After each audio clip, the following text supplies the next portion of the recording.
पढ़ाई के अलावा सब ठीक है? पढ़ाई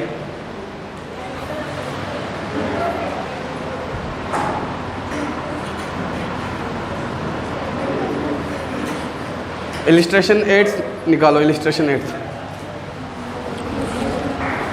illustration number 8।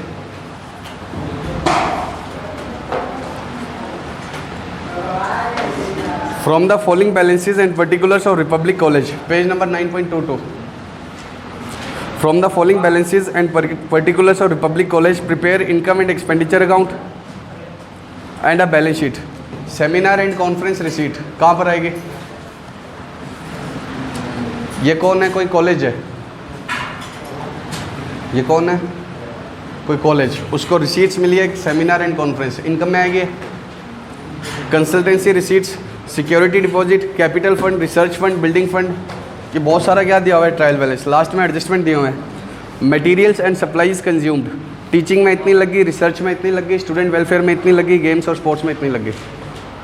Tuition fees receivable from government for backward class scholars 80,000। Store selling price are fixed to give a net profit of 10% on selling price. Depreciation is provided on SLM at the following rates: building, plant machinery, furniture and motor car. करें start. 9.22 पर है illustration 8। क्या बनाना है बताओ? ये question बाकी question से different कैसे है? ये क्वेश्चन बाकी क्वेश्चन से डिफरेंट कैसे है? इसमें क्या लिखा हुआ है?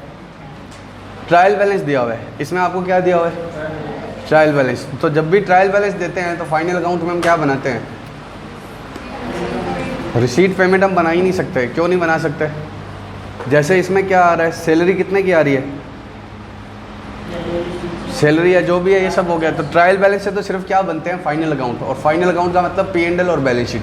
और यहाँ P&L की बजाय क्या होगा? Income and expenditure. और ओपनिंग बैलेंस शीट बनाने की जरूरत भी नहीं होगी। क्यों? क्योंकि कैपिटल फंड किसके अंदर ही होगा? Trial balance.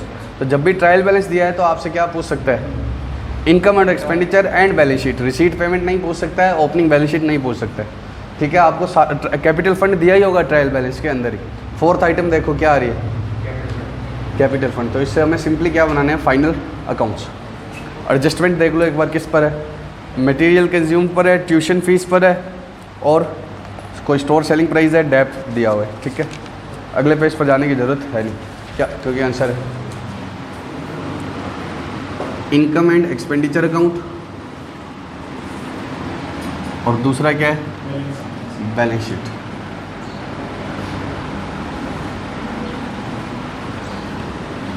बताओ, सेमिनार एंड कॉन्फ्रेंस रिसीट्स कितने की आ रही है?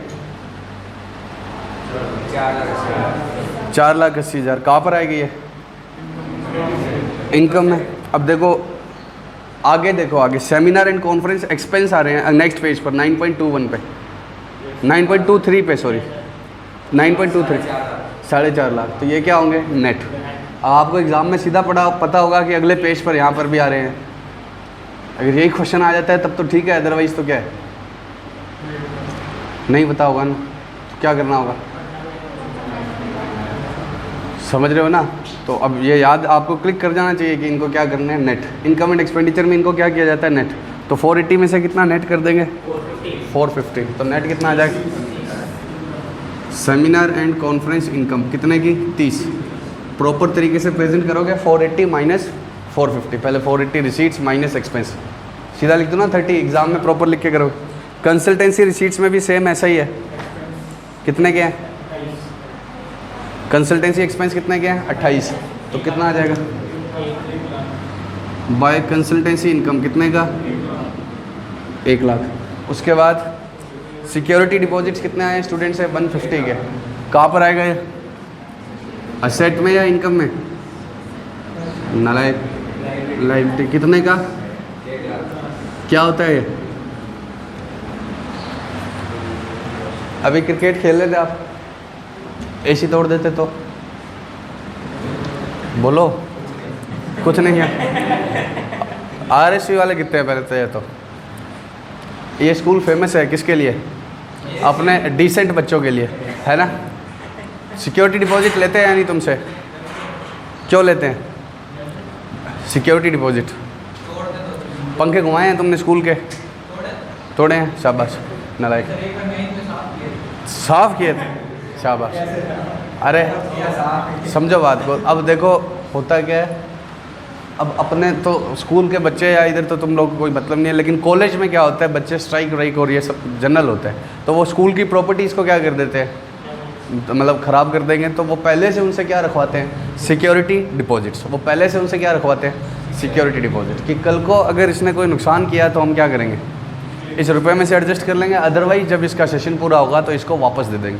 और कारणों से भी हो सकते हैं, जैसे तुमने स्कूल से बुक ली हुई है, स्कूल से बुक इशू करवा रखी है लाइब्रेरी से, तो क्या होगा, वो क्या करते हैं, सिक्योरिटी डिपॉजिट ले लेते हैं, और जब आप बुक्स रिटर्न कर दोगे तब आपको सिक्योरिटी डिपॉजिट वापस दे देते हैं। तो जब तक क्या होता है, वापस नहीं देते, तब तक वो हमारे लिए क्या है, लाइबिलिटी। तो सिक्योरिटी डिपॉजिट कहाँ पर आएगा, लाइबिलिटी से। और मैं इसके बारे में तुम्हें सही बताऊँ तो आजकल तो ये बिज़नेस है, किस चीज़ का, ब्याज कमाने का। ठीक है, अब कोई सा भी स्कूल ले लो बड़ा, जिसमें 500-1000 बच्चे हों, मान लो 1000 बच्चे हैं, और पर स्टूडेंट कितने कितने की सिक्योरिटी डिपॉजिट ले ली, 5-5 हज़ार मान लो। अब तुम्हारे स्कूल में कम या ज़्यादा कुछ भी है, 5000 ले ली, तो कितने रुपए आ गए, 1000 × 5000 कितना हो गया, सही कर लो कितना हो गया, 50 लाख। अब उसका 10% भी ब्याज कमा रहे हैं स्कूल वाले, तो कितने, 5 लाख। तो 5 लाख रुपए तो हर साल वो सिर्फ किससे कमा लेते हैं, ब्याज के, इंटरेस्ट के। सर अगले साल तो रिफ़ंड करने होंगे, तो अगले साल नए बच्चे आ जाएंगे, उनके ले लेंगे। तो ये आजकल क्या है, सिक्योरिटी डिपॉजिट किस लिए लेते हैं स्कूल वाले, इंटरेस्ट का कमाने के लिए। और ये तो आप बीकानेर में हैं तब तुमसे 5000 या 1500 जो तुम बोल रहे हो वो अमाउंट, बड़े स्कूल्स होते हैं तो जिनकी फ़ीस भी क्या होती है, लैक्स में होती है, तो उनकी सिक्योरिटी डिपॉजिट्स भी क्या होती है, अच्छी खासी होती है, और वो उस पर क्या कमाते हैं, इंटरेस्ट। बच्चे को कोई इंटरेस्ट देते हैं क्या, नहीं, लेकिन वो क्या करवाते हैं, इंटरेस्ट करवाते हैं। तो ये बिज़नेस है स्कूल का एक साइड, लेकिन हमें इससे क्या लेना, हमें तो इसको कहाँ शो करना है, लाइबिलिटी साइड। ठीक है, लेकिन पता होना चाहिए तुम। तो कल कितने सिक्योरिटी डिपॉजिट लेकर आ रहे हो, बोलो सर, फीस मिली है क्या आपको, कैपिटल फंड कितने का है, 16,06,000। कैपिटल फंड कितने का है, इनर कॉलम में क्यों लिख रहा हूँ, सरप्लस आएगा अभी इसमें। रिसर्च फंड कितने का है, 8 लाख। बिल्डिंग फंड, तो ये सब कहाँ पर आएंगे, याद है ना, ये फंड लाइबिलिटी में आते हैं, हमने करी थी फंड की अकाउंटिंग, कितने का, 8 लाख और 25 लाख। उसके बाद प्रोविडेंट फंड क्या होता है, एम्प्लॉयज़ की सैलरी में से कुछ रुपए, पीएफ समझते हो क्या होता है, बताओ क्या होता है। देखो मेरी बात सुनना, आप कितना भी अच्छा कमा लो, आप खर्च कर देते हो और फिर वापस क्या है, जीरो हो जाते हो। आपकी सैलरी 1 लाख रुपया महीना है, तो आप 1 लाख के 1 लाख खर्च कर दोगे तो क्या होगा, वापस जीरो। फिर वापस और बुढ़ापा आएगा तब क्या होगा, ये सैलरी बचेगी नहीं, तो आप किस पे बर्डन बन जाओगे, गवर्नमेंट पे। फिर आप गवर्नमेंट को क्या करोगे, कर्ज करोगे कि गवर्नमेंट अच्छी नहीं है और ये नहीं। तो गवर्नमेंट ने क्या किया, जितने भी सैलरीड एम्प्लॉयज़ हैं उनके लिए क्या रूल निकाला कि इनका एम्प्लॉयर इनको पूरी सैलरी नहीं देगा, इनका एम्प्लॉयर क्या करेगा, कुछ सैलरी डिडक्ट कर लेगा। फॉर एग्जांपल मान लो आपकी सैलरी 10,000 है, तो मैं आपको 10,000 में से कितना दूंगा, 9, और 1,000 मेरा नहीं है, आप मेरे एम्प्लॉई हो, लेकिन वो 1,000 जो मैंने रखा है वो मेरा नहीं है, वो मैं किसको दे आता हूँ, गवर्नमेंट को, पीएफ डिपार्टमेंट को समझ लो। पीएफ वाला एक अलग फंड में जमा हो गया वो पैसा, वो तुम्हारा ही है, जो तुम्हें कब मिलेगा, eight the time of retirement. और मुझे भी उतना ही कंट्रीब्यूशन करना होता है। अगर तुम्हारी सैलरी 10,000 है, 1000 मैंने तुम्हारी सैलरी में से काट लिया, तो 1000 में, तो आपके हर साल कितने जमा, हर महीने कितने जमा होते रहेंगे, 2,000 रुपये। और ये 2,000 विद इंटरेस्ट आपको कब मिलेगा, eight the time of retirement. अब इसके 2 फ़ायदे होते हैं। आपका फ़ायदा तो आपको दिख ही रहा है कि आपके पास रिटायरमेंट पर क्या होगा, अच्छा खासा पैसा होगा। ठीक है, तो जो गवर्नमेंट जॉब में होते हैं ना लोग, उनके बच्चे उनसे बहुत प्यार करते हैं। मेरा बच्चा नहीं करता इतना, क्यों, अपने जिस दिन रिटायर होंगे कोचिंग से घर चले जाएंगे, कुछ नहीं आना पीएफ वीएफ का। लेकिन क्या है, मनीष सर के पापा गवर्नमेंट जॉब में थे, मनीष सर के पापा गवर्नमेंट, समझ रहे, तो अभी पिछले साल ही रिटायर हुए हैं, तो उनको अच्छा खासा पैसा पीएफ का, ग्रेच्युटी का, बहुत सारे क्या मिलते हैं बेनिफिट। तो मनीष सर जल्दी घर लेने वाले हैं।